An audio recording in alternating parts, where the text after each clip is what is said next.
За Монгол улсын үндсэн хуулинд засгийн газраас одоо өргөн барьж анх удаага улс төрийн сонгуулийн тогтолцоог одоо холимог тогтолцоор оруулсан. Нийгмийн салбарын мэрэгчлэлтэнүүдийн дуу хоолой парламентод орж ирэх. За ингэснээр парламентын шийдвэр өөрөө илүү амьдралд ойрхон байх. Илүү иргэдийн хилцүүлэгнээр тулгуурласан байх. Зөвхөн нутаг дэвсгэрийг төлөөлөх биш. Илүү нийгмийн салбарыг төлөөлөх.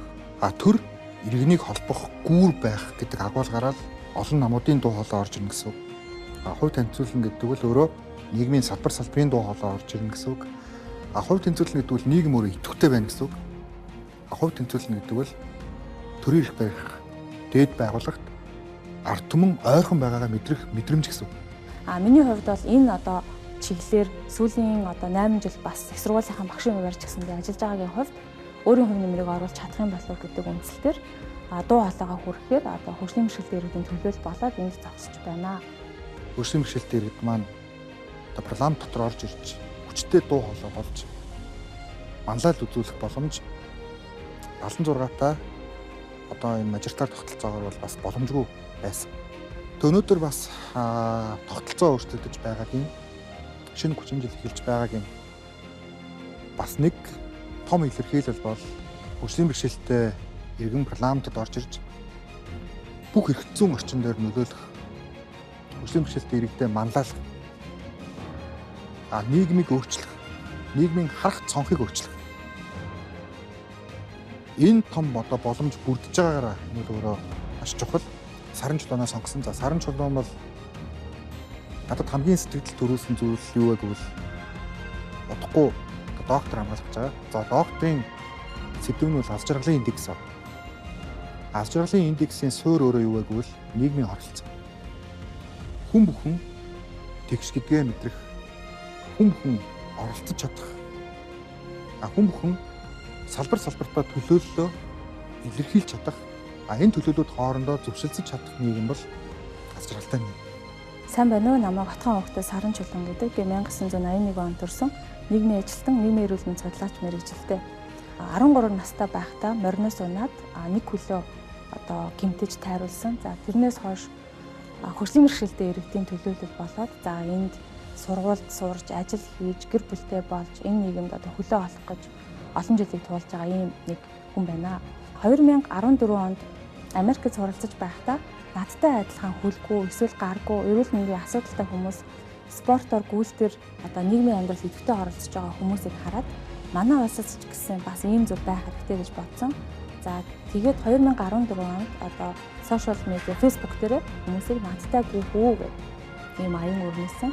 Эргээд харахад энэ 10 жилийн хугацаанд тэр эхлэл маань Ахиллес Монгол гэдэг 100 гаруй гишүүнтэй клуб, Let's Run Mongolia гэдэг 7000 гаруй гишүүнтэй бас Facebook-ийн групп, хамтаа алхацгай гэдэг группийн олон сайхан алхалт гүйцэтгэх зохион байгуулдаг байгууллагыг эхлүүлэхийн цэг болжээ. 300 мянган ахмад настай 130 мянган хөгжлийн бэрхшээлтэй хүмүүсийн цаана нэг гэр бүл нэг. Ингээд бодоход энэ бол маш том хүн ам, нийгмийн оролцоотой байж чадахгүй байна. Бид нар энэ хүртээмжийг сайжруулах гэдэг нь зөвхөн налуу шаа эсвэл объектив зүйлсийн тухай ярих биш. Бидний сэтгэл зүйн сайн байдлын төлөө, сэтгэл зүйн сайн байдлын хандлагыг нь өөрчлөх. Тэдэн чиглэсэн хууль эрх зүйн тэр орчныг бас таатайг болгох. Тэдэн чиглэсэн үйл ажиллагааг дэмжих нь бол зөв ёсны хэрэг. Тэгэхээр энийг дуурахын тулд бүх салбарт хөгжлийн бэрхшээлтэй хүмүүсийн төлөөлөл байх ёстой гэж үзэж байна.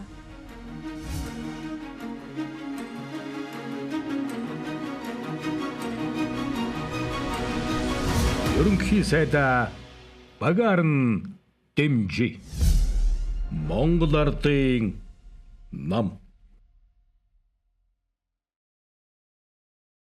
Миний хувьд бол 12 настай байхдаа мориноос гэмтэж тэр гэмтэл нь хор тавдрын улмаас хөлөө тайруулаад ингээд би хөгжлийн бэрхшээлтэй гэдэг ангилалд ороод явж байгаа. За 2016 онд би маш том авто осолд орсон. За 2019 онд 20 онд би бас хагас ингээд тархиндаа харвсан тий. Тэр ингээд хүн амьдралынхаа зовлон бэрхшээлийг яриад байвал маш олон зовлон бэрхшээл байгаа. Сүүлийн 30 жил ер нь зовлон бэрхшээл туулаагүй хүн гэж ер нь бараг байхгүй. Хүн болгонд өөрийн гэсэн туулж байгаа зовлон бэрхшээл хүн болгоны амьдрал хэцүү байсан шүү дээ. Тэгэхээр үргэлж би тийм хэцүү байсан, ийм байсан гэдгийг ярихаас илүү За надад ийм асуудал тулгамдсан байна. Одоо тэг яах вэ? Би одоо ийм зүйлийн л ард гарсан байна. Тэгэхээр одоо энэ биеэрээ гэдэг юм уу энэ одоо туулж давсан зүйлээ би өөртөө давуу тал болгож ашиглаад өөр хүмүүст яаж туслах вэ гэдгийг бас харах нь маш чухал. Энэ нь өөрөө одоо асуудлаа даван туулж чадж гэнэ үгүй юу гэдгийг бас илэрхийлнэ гэж би бодож байна. Хүн ер нь өөрийнхөө амьдралд тулгамдсан асуудлаа ярихдаа би тэрийг яаж даван туулах вэ? Үүнээс надад ямар одоо ур чадвар авч үлдсэн бэ гэдгийг харах юм бол бусдад туслах боломжтой болно. Өөрийнхөө амьдралын тэр асуудлыг ярихдаа өөрөө гимтээд зовоод одоо юу гэдэг сэтгэл санааны руу хямарч явах юм бол хүн туслахад бас тийм амар биш байхгүй юу. Тэгэхээр хичнээн бэрхшээлтэй байсан, хичнээн одоо зовлон бэрхшээл туулсан ч гэсэн биднэрт бас маш их сэтгэлийн ийм хатуужил хэрэгтэй. Тэр сэтгэлийн хатуужил, тэр сэтгэлийн уян хатан байдлаа бид нар эргүүлээд илүү залуу хүмүүст те эсвэл бидний одоо араас ирж байгаа дүүнерт гэдэг юм уу хүн хэцүү ямар яг орох жоохт нь урьдчилан сэргийлж анхааруулж зааж сургах замаар одоо туслах юм бол энэ илүү одоо энэ бэрхшээлийг даван тулсны хэрэг нь гарах байх л та. Тийм л зорилгоор би бас яг энд ингээд бэрхшээлийг бол одоо эргүүлээд бас давуу тал болгож харах хэрэгтэй гэж бодож байна. Надад бодлого боловсруул шийдвэр гаргах төвшөнд ажиллаж заавал шийдвэрлэх маш олон асуудал байгаа. Тэндээс би зөвхөн 3-ыг нь дурдъя. Хөгжлийн бэрхшээлтэй иргэдийн тухай асуудлууд. За энэ дотор би хамгийн түрүүнд онцлмоор байгаа 2 зүйл нь бол хөгжлийн бэрхшээлтэй иргэдийн амьдрах орчин түүний хүртээмжийн асуудал байгаа. Хүртээмж гэхээр бид нар зөвхөн ингээд нэг 0 эсвэл нэг хаалга үүдний тухай ярьдаг. Үүн дээр би юуг нэмэр байгаа гэхээр мэдээллийн хүртээмж, ямар нэгэн төрийн үйлчилгээ, нийгмийн үйлчилгээний хүртээмжүүд, харилцаа хандлагын хүртээмжийн асуудал байгаа. За хөгжлийн бэрхшээлтэй хүмүүсийн 20% нь яг над шиг хөдөлгөөний бэрхшээлтэй хүмүүс байгаа. Хөлний асуудалтай эсвэл нуруу нугасны асуудалтай гэсэн. За би жишээлх юм бол дэлгүүрээр ороод ямар нэгэн үйлчилгээ авахтаа эсвэл ямар нэгэн төрлийн үйлчилгээ авахтаа үргэлж хаана юм бол тэр нь хаагуур явж байгаа юм бол хаягийг нь мэдгүй тойроод яваад ингээ явдаг. Энэ нь над шиг хөл муутай хүмүүст жирийн хүний 5 минутанд авах байсан одоо үйлчилгээг би бараг заримдаа авахын тулд 1 цаг 2 цаг болох тохиолдол байдаг. Үүний цаана юу байгаа вэ гэхээр манад мэдээллийн хүртээмж хангалттай биш байна. Мөн орчны хүртээмж хангалттай биш гэсэн үг. За мөн хөгжлийн бэрхшээлтэй хүмүүс тулгамддаг хамгийн том асуудал бол хандлага байгаа. Нэгэн л орчин хангалтгүй байна. Хүмүүс намайг онцгүй хараад байна. Угаасаа би ийшээ орохоор хаалга нь одоо ийм нарийнхан юм чинь би яаж явах юм? Угаасаа шаттай юм чинь би яаж очих вэ гэдэг энэ байдал нь хүмүүсийг өөрийг нь өөрөө өөртөө итгэлгүй болгоод нийгмээс тусгаарлаад ингээ хойш нь татчихдаг. За үүнтэй холбоотойгоор нийгэмд хөгжлийн бэрхшээлтэй хүмүүст ямар асуудал тулгамдж байгаа юм бэ гэдгийг нь бодлого боловсруулж байгаа хүмүүс, шийдвэр гаргах төвшөнд ажиллаж байгаа хүмүүс огт ойлгохгүй, анзаарахгүй, эсвэл бодлогын тэр бичиг баримтанда тусахгүй байсаар бараг 20-30 жил өнгөрчөөд байна. Тэгэхээр үүнтэй холбоотойгоор заавал бэрхшээлтэй гэхгүй энэ асуудлыг ойлгодог хүн болгон өөрөө дуу хоолой болж одоо оролцох хэрэгтэй гэж бодож байна. За миний анхаарч заавал шийдэхийг хүсэж байгаа 2 дахь чухал асуудал бол ахмад насны нийгмийн оролцооны асуудал байгаа. Монгол улсад ахмад насны хүн ам нийт хүн ам 9% эзэлж байна.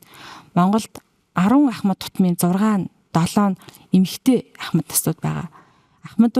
Эрэгтэй ахмадууд тэтгэврт гарсныхаа дараа нас баралт өндөр байна тий. За эрэгтэй эмэгтэй ахмад наснуудын дундаж наслалтын зөрүү 9 жил байна. Яагаад гэхээр тэтгэврт гарсны дараах амьдралын төлөвлөгөөг манад огт байхгүй байгаа гэдэг тий. За ихэнх нас баралтын шалтгааныг үзэхээр зур судасны өвчлөл, эсвэл хоол боловсруулах тогтолцооны өвчлөл байгаа. Ахмад настай 3 хүн тутмын нэг нь сэтгэл зүйн эрүүл мэндийн асуудалтай байгаа.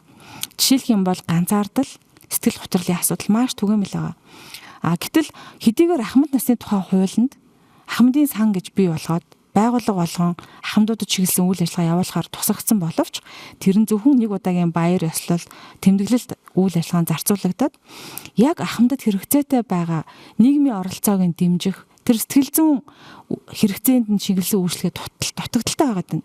Бид нар яагаад тэтгэврт гарсныхаа дараа ахмадуудыг эсвэл хүмүүсийг ингээд нийгэмд хэрэгцээгүй гэмтээр ингээд орхичдаг юм бэ?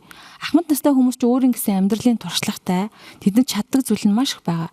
Тэгэхээр гадны улс орнуудад ахмад настай хүмүүсийг нийгмийн харилцаанд ажил эрхлүүлнэ, сайн дурын ажилд оролцуулдаг. Дээрэс нь залуучуудаа хөтөж болгож сургадаг ийм сайн туршлага зөндөө байгаа. Бид энийг бодлогоор, шийдвэрээр эрх зүйн хувьд үе таалгыг нээж өгöd ажиллах заавал шаардлагатай байгаа юм аа. Миний анхаарлаа хандуулж заавал шийдвэрлэхийг хүсэж байгаа хамгийн чухал 3 асуудлын 3 дахь нь бол иргэний нийгмийн орон зай асуудлууд байгаа. Төрөөс зарим үйл ажиллагааг хийх боломжгүй, магадгүй хизээч хийхгүй маш олон ажлыг Монгол төрийн бас байгууллагууд иргэний нийгмийнхэн гүйцэтгэдэг. Сүүлийн 10 жил би давхарцсан тоогоор 40 гаруй одоо үйл ажиллагаа зохион байгуулсан. За гүйлтүүд, олон нийтийн арга хэмжээнүүд, сургалтууд, хөгжлийн бэрхшээлтэй болон эмзэг бүлийн хүн амд зориулсан уулзалтуудыг зохион байгуулсан. Энэ бүх үйл ажиллагааг би төрийн бас байгууллагын замаар зохион байгуулсан. Ингэж зохион байгуулж явах явцдаа хэд хэдэн асуудлуудтай тулгарсан. Үүн дотор татварын асуудлууд, хандвийн асуудлууд, гайлын асуудлууд, эргээд тайлагнах асуудлууд байгаа. За энэ асуудлуудыг яагаад шийдвэрлэхдэггүй тулгамдж байгаа вэ гэхээр манад байгаа өнөөгийн эрх зүйн зохицуулалт сул байна. Зарим зүйл заалтууд нь тусгадаагүй байгаа учраас төрийн бас байгууллагууд үйл ажиллагаа явуулахад маш хүндрэлтэй байдаг. За төрийн бас байгууллагууд буюу иргэний нийгмийн асуудлуудыг ярихад хамгийн чухал нэг асуудал бол сайн дурын ажилтнуудын эрх зүйн одоо зохицуулалт байна. За сайн дурын ажилтнууд бол өөрийн хүсэл эрмэлзлээр сайн дураар нийгмийн сайн сайхны төлөө ажилдаг. Энэ одоо хүмүүсийг хэлнэ, энэ үйл ажиллагаа хийдэг. Сайн дурынхан бол иргэний нийгэм төрийн бас байгууллагуудын үйл ажиллагааны хамгийн том хүч байгаа. Гэтэл манад сайн дурынхны нэгдсэн тодорхойлол, дүрм журам, эрх зүйн бичиг баримтын хувьд бол хангалттай сайн бүрдээгүй байна. Хэрэв бид нар сайн дурынхны эрх зүйн орчин бодлогын хувьд томьёолж, тодорхойлж, тогтолцоог нь бүрдүүлж чадах юм бол өнөөдрийн одоо үйл ажиллагаа явуулж байгаа иргэний нийгэм төрийн бас байгууллагуудад маш том хувь нэмэртэй, маш том өөрчлөлтийг бий болгох юм аа.